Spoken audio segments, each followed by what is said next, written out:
कि जो भगवान राम अपने दरबार मंदिर में करोड़ों अरबों रुपए का गोलमाल करने वाले लोगों के खिलाफ कोई कार्रवाई नहीं कर सकता है, तो आम लोगों का भला वो कैसे कर सकता है? राम के बहाने, भगवान के बहाने, देवी के बहाने, देवता के बहाने ये पंडे पुजारी अपना लूट का धंधा चलाते हैं।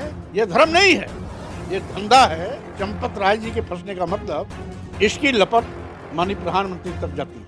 तो पृथ्वी पर पैदा होने वाला कोई इंसान, कोई बंदर 13 लाख गुने बड़े सूरज को निगल कैसे सकता है? लेकिन ऐसे कीड़े मकोड़े कितना भी भनभनाए, कितना भी भौंके क्यों ना, सच बात कहने से स्वामी साहब न कभी रुके हैं न आगे रुके। हम हैं, चंद्रशेखर जी हैं, ये सब बाबा साहब के मिशन मानव काशीराम के सामाजिक परिवर्तन आंदोलन के लाइन पर काम कर रहे हैं। हम दोनों की विचारधारा एक है।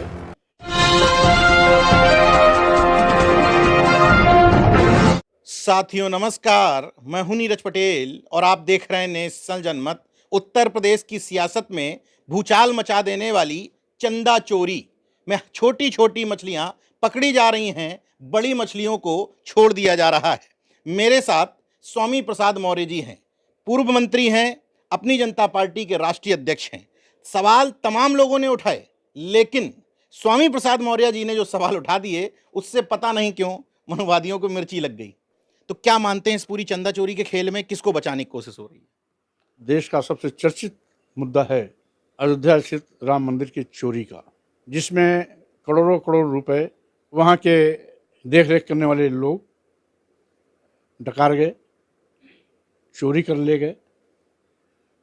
वहाँ पर चढ़ावे और चंदे के रूप में आए हुए हीरे, मोती, जवाहरात, सोने, चांदी सबको लूट ले गए। ये सिलसिला एक दिन का नहीं, सालों साल से होता रहा है। कितने का वारा न्यारा होगा इसका कोई हिसाब किताब नहीं है। पंडे पुजारी, संत महंत सब इस बात का हवाला देते हैं कि भगवान आपका भला करेंगे, भगवान आपके बेड़े काम को बना देंगे। पढ़ने वाले बच्चों कहते हैं भगवान आपको पास करा देंगे।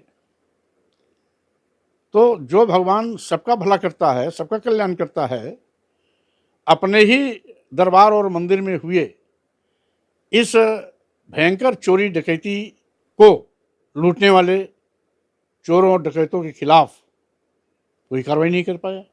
अब सवाल उठता है कि जो भगवान राम अपने दरबार मंदिर में करोड़ों अरबों रुपए का गोलमाल करने वाले, हीरे, मोती, जवाहरात को उड़ाने वाले, करोड़ों करोड़ों का चपत लगाने वाले लोगों के खिलाफ कोई कार्रवाई नहीं कर सकता है, उनको कोई सजा नहीं दे सकता है, तो आम लोगों का भला वो कैसे कर सकता है?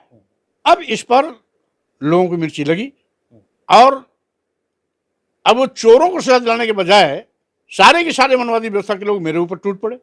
मैंने तो पहले ही कहा कि सवाल उठता है और सवाल उठेगा। किसी को मिर्ची लगे इसकी चिंता नहीं है। और कहते हैं कि मौर्य जी ने आस्था और हमारी भावना को चोट किया है। आखिर इन पंडे पुजारियों के नेतृत्व में इतनी बड़ी चोरी डकैती होती रही, देश के करोड़ों करोड़ लोगों की आस्था पर चोट करते रहे, देश के करोड़ों करोड़ लोगों की भावनाओं को आहत करते रहे, उस पर इनको कोई दर्द नहीं। देश के करोड़ों लोगों की भावना आहत हुई, उनकी आस्था आहत हुई, उनकी श्रद्धा खंडित हुई, उनकी आस्था पर चोट किया गया, उस पर तो उनकी बोलती बंद थी। अच्छा, आज स्वामी प्रसाद मौर्य पर क्यों भड़क गए? क्योंकि उन्होंने सच बात कहने की हिम्मत दिखा दी। लेकिन ऐसे कीड़े मकोड़े कितना भी भनभनाए क्यों ना, कितना भी भौंके क्यों ना, सच बात कहने से स्वामी साहब न कभी रुके हैं न आगे रुकेंगे। अच्छा, ये लोग खुद ही कहते हैं कि ईश्वर से कुछ मांगने के लिए वहां जाते हैं, और फिर ईश्वर से जब मांगने जाते हो तो उनको फिर रुपया देते हो, चांदी देते हो, सोना देते हो, हीरे जवाहरात देते हो। तो ईश्वर से लेने जा रहे हो या फिर ईश्वर को देने जा रहे हो? ये कॉन्सेप्ट समझ में नहीं आता है। सही बात यह है, भाग्य भगवान ये पंडे पुजारियों महंतों के गोरख धंधे का केंद्र है।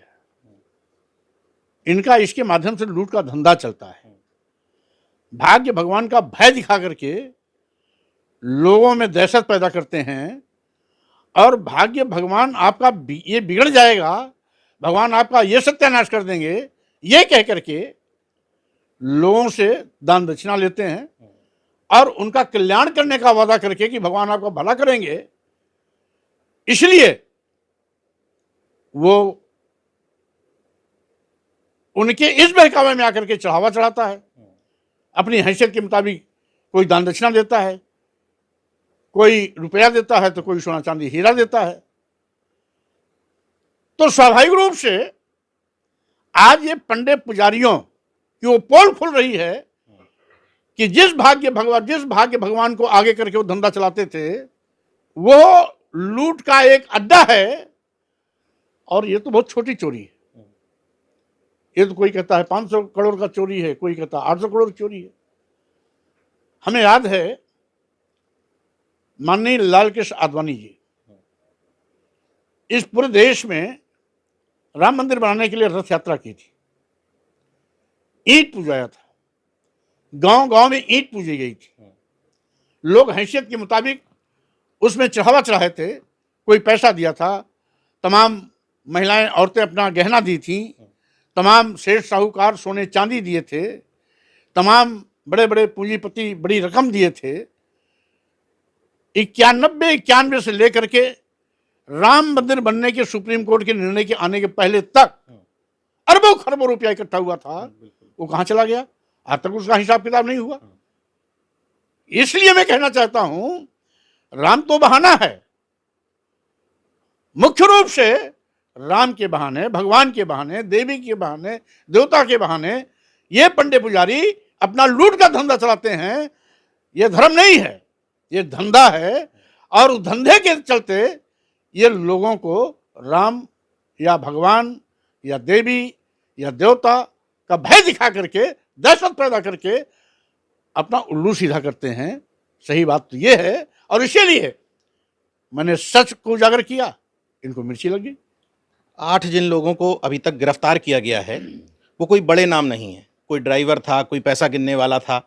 इतने बड़े ट्रस्ट में जिसमें नृपेंद्र मिश्रा जैसा व्यक्ति भी शामिल हो, क्या ऐसा लग रहा है आपको? एसआईटी पे भरोसा है कि निष्पक्ष जांच हो रही है या फिर कमजोर लोगों को? देखिए, कुल मिलाकर के एक ही कहावत है, यद्यपि वो कहावत किसी और के परिप्रेक्ष्य में है, सारी जाली जल गई, जलाने देखो धागा, घर का मालिक पकड़ गया, घर खिड़की हो भागा।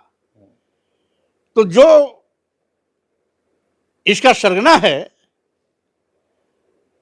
बड़ी बारीकी से विश्व हिंदू परिषद ने उनको कॉल किया कि तुम इस्तीफा दे के सीधे नागपुर पहुंच जाओ, झोला उठा के चल दो, झोला उठा के चले आओ। तो जो जिनके नेतृत्व में सब कुछ हुआ, श्री चंपत राय जी, उनके सहयोगी मिश्रा जी, जिसको विश्व हिंदू परिषद के नाम पर यहां भेजा गया था, और यो कहिए कि जो आल इन आल थे,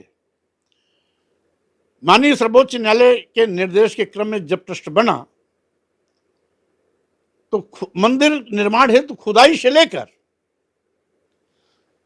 पुरानी धरोहरों को नष्ट करने से लेकर राम मंदिर बनाने तक, बनने के बाद आज तक व्यवस्था देखने तक हर काम चंपत राय जी के नेतृत्व में होता रहा। स्वाभाविक रूप से हजारों करोड़ रुपए की हेराफेरी भी उन्हीं के चट्टे बट्टों ने किया, उनकी जानकारी में किया, उनके द्वारा तैनात किए गए कर्मियों के द्वारा किया गया। तो चंपत राय निर्दोष कैसे हो सकते हैं? लेकिन इस जांच की आंच उन पर नाव है, इसे बड़ी बारीकी से जांच की आग उन तक पहुंचे। उसके पहले विश्व हिंदू परिषद ने उनसे इस्तीफा मांगा कि इस्तीफा देकर के आप तुरंत मुख्यालय पहुंचो। चंपत राय जी और अनिल मिश्रा जी इस्तीफा देकर के मुख्यालय पहुंच गए। यानी सरासर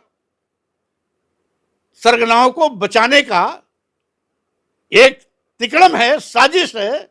क्या ये दोनों अगर फंसते या ऊपर के और जो ट्रस्ट में शामिल लोग हैं वो फंसते तो क्या और ऊपर तक आंच पहुंच स्वाभाविक सकती? रूप से चंपत राय जी के फंसने का मतलब इसकी लपट माननीय प्रधानमंत्री तक जाती।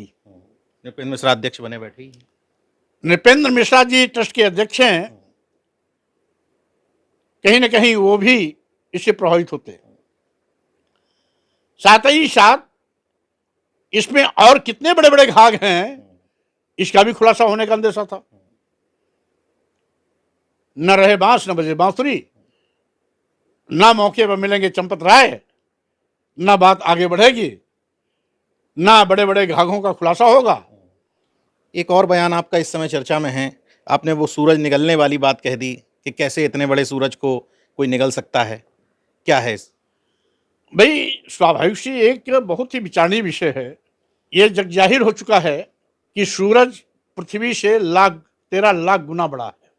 पृथ्वी पर पैदा होने वाला कोई इंसान, कोई व्यक्ति या कोई बंदर 13 लाख गुने बड़े सूरज को निगल कैसे सकता है? अब अगर 13 लाख गुने बड़े सूरज को निगलता है तो खड़ा कहां होता है, बैठता कहां है? जब उसमें 13 लाख पृथ्वी समा सकती है तो सूरज को निगलने के बाद वो बचेगा कैसे? तो हमने कहा है कि जरा सोचो, इन पंडे पुजारियों ने कितना धोखा दिया आपको, ढोंग ढकोसले पाखंड आडंबर में बांध करके कितनी गलत चीजें पढ़ाई हैं। और इसीलिए क्योंकि छात्रों का कार्य, प्रतिभाशाली छात्र छात्राओं का कार्यक्रम है, इसलिए मैंने इसको दृष्टांत दिया था। और संविधान भी कहता है समाज को वैज्ञानिक सोच के साथ खड़ा करना है। इसलिए इस प्रकार के ढोंग ढकोसले आडंबर पाखंडों से मैं आगाह करता हूं, इनसे बचने की आवश्यकता है। और इसीलिए तथागत बुद्ध ने कहा था, अपदीपो भव, अपना प्रकाश आप स्वयं बनो, यानी अपने जीवन को खुद प्रकाशित करो। यह तभी संभव है जब आपके अंदर अच्छे बुरे में अंतर करने की समझ होगी। अच्छा, कोई परम ज्ञानी महाज्ञानी अगर इनके उत्तर दे देगा तो आप मान लेंगे? अगर सहमत हो जाएंगे, कोई तर्क से अगर उत्तर दे दे तो? स्वाभाविक रूप से मैं विज्ञान में विश्वास करता हूं। अगर कोई वैज्ञानिक तथ्य सामने लाके देते हैं तो स्वाभाविक रूप से मैं उनका बात मान लूंगा। लेकिन जो सफेद झूठ है उसको सच कैसे कोई कर सकता है? अभी चंद्रशेखर आज़ाद जी से मुलाकात की तस्वीरें आपकी वायरल हुई थी, सोशल मीडिया पे अलग अलग तरीके से खबर भी चली, तो उन मुलाकातों के क्या मायने थे? देखिए, वो औपचारिक मुलाकात थी। क्योंकि हम हैं, चंद्रशेखर जी हैं, ये सब बाबा साहब के मिशन मानवर काशीराम के सामाजिक परिवर्तन आंदोलन के लाइन पर काम कर रहे हैं। हम दोनों की विचारधारा एक है, हम दोनों का रास्ता एक है, हम दोनों के संघर्ष का तरीका एक है, और हम सभी लोगों की प्राथमिकता एक है। इसलिए जिस तरीके से आज SC ST OBC मुस्लिम तथा अन्य माइनॉरिटीज के साथ सौतेला व्यवहार किया जा रहा है, धर्म के नाम पर मूलभूत समस्याओं को दबाया जा रहा है, आज बेरोजगारी, गरीबी, महंगाई, किसानों को लाभकारी मूल्य न मिलना, किसानों के साथ धोखा, छुट्टा जानवरों का आतंक, सरकारी स्कूलों को बंद किया जाना, और नित्य प्रति 1.5 दर्जन 2 दर्जन SC ST OBC समाज के नौजवानों की हत्याएं, 2 दर्जन से ज़्यादा बहन बेटियों को प्रतिदिन दुराचार, बलात्कार का शिकार बनाया जाना, अपराधियों के खिलाफ कार्रवाई करने के बजाय सरकार बचाने का पाप कर रही है। वहीं विश्व गुरु बनाने का लॉलीपॉप दिखा करके माननीय प्रधानमंत्री जी देश को बेच रहे हैं।